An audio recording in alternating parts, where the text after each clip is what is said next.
Hi guys, it's Jimmy.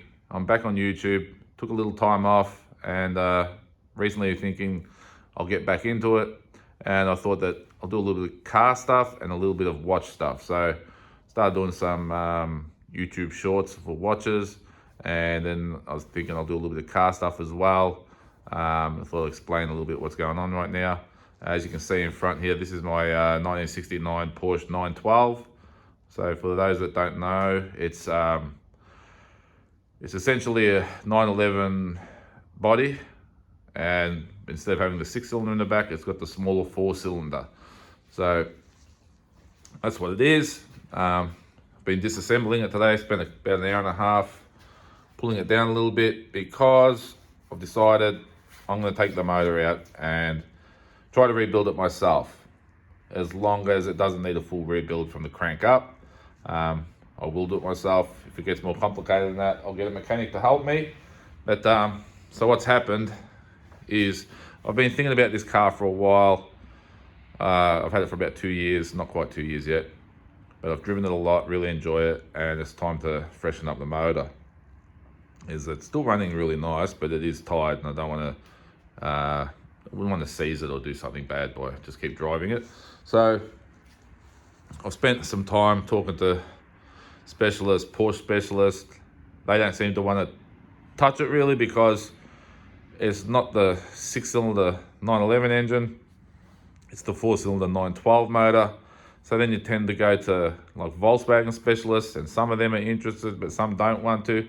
And I've sort of gotten to the point where I'm not sure who wants to do it. So what I'm going to do is do it myself. And I watch a fair bit of stuff on YouTube with guys building motors and doing car stuff, and I am mechanically minded myself, not too bad. So I thought, you know what, I'm going to do it myself.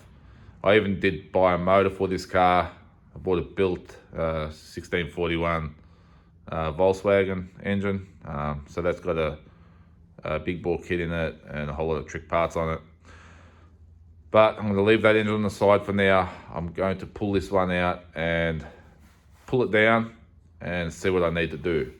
So I've literally got this motor, apart from having to disconnect the throttle cable, a few wires, then I can literally put the jack underneath the motor, and I've only got the rear engine mounts, which is this one here and this one here.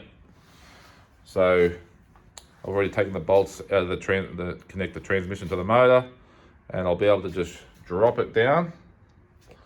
You can see here, jack under there.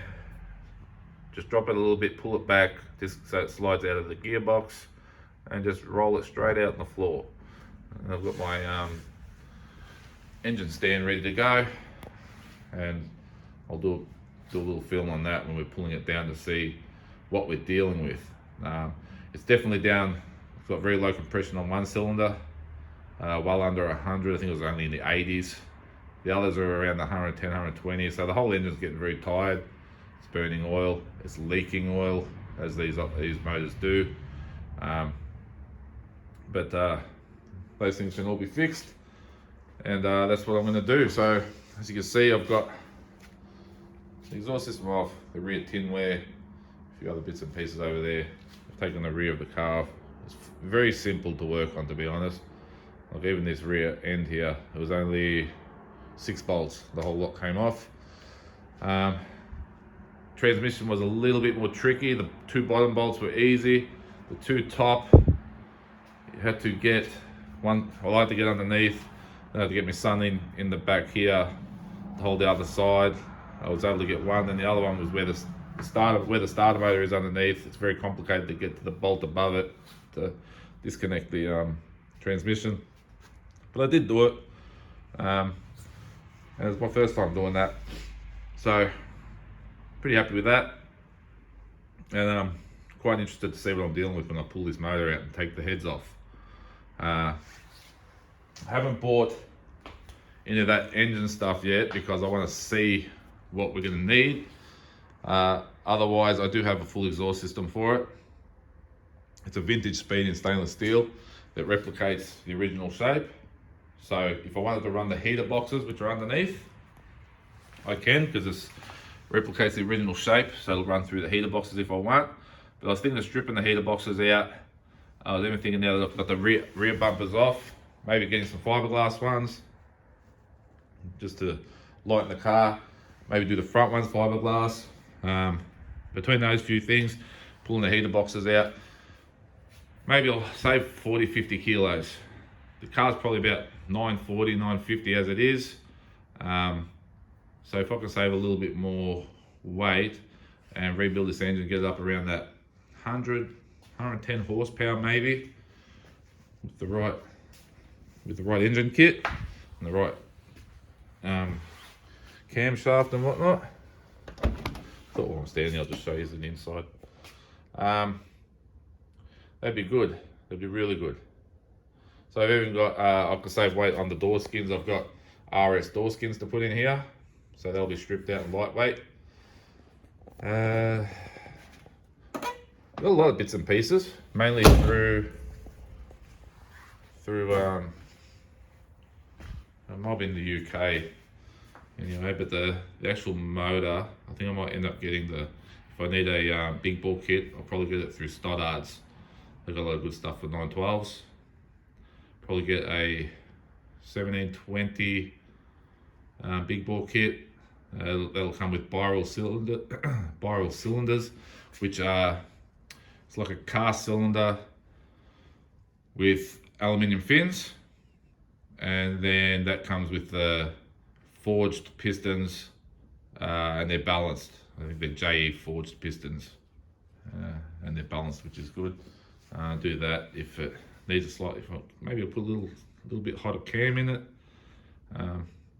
Nothing crazy, because I want to keep it reliable. It'll need, it's a push rod engine. It's going to need push rod tubes. There's a lot. You add the bits and pieces up, it's not going to be that cheap of a rebuild, to be honest. But at least I'm happy. I'm going to try and do it myself. As for the carburetors, it's got the Solex ones on here. I've got a set of, these are 40s. These Solexes. I've got a set of brand new Webers that came with the Volkswagen motor that I bought, and they're 40s as well, IDFs, I think. I'm pretty sure I'm gonna put them on here. That should help it breathe in a bit better, probably a bit more tunable as well. And I'll probably go with electronic ignition. And just a few things I'll just, upgrade everything a little bit, and it should make it just that bit better. So that's what I'm hoping to do. Before I go, let's see my J. Farron price. I love this watch. It's a beautiful piece. There's something just really cool about finding original vintage watches like this, where from the heyday, just built really well, and they're just super affordable, just fun to buy because there's nothing to consider. It's not like you're dropping 10 grand or whatever. You just buy them a few $100s, whatever, and really enjoy them, especially when they're in good condition. There is a criteria to it when I look at these kind of things. Obviously, it's got to have some kind of design element that you like about it. The quality's got to be there, especially if they're gold plated. The gold plate's got to be good, otherwise don't bother. They can have, like if it's stainless steel, they can have some scratches and whatnot. As long as they've still got the original shape, it hasn't been all polished down and ruined. Dials are going to be in good nick. Clearly, running nicely is ultimate, because you don't want to really be servicing a $100 watch. It's going to cost you $200 to service it. And yeah, that's about it. All right, guys. Probably started just rambling on a little bit then, but that's the plan. Let's see how we go with this thing. Hopefully within 3 months. I'm not gonna. It could be 1 month, but I doubt it. I'm hoping I can do it in 3 months, because I've got to pull it down, find out what's wrong. I've got to order all the parts. They've got to come from probably the US or the UK. There's nothing here in Australia. Although they're pretty quick, the parts I have ordered are pretty quick. As long as they're in stock, I should be right. and I'll keep a tab on how much I'm spending on it too, so I can work out what it costs, and we'll go from there. Alright guys, thank you very much.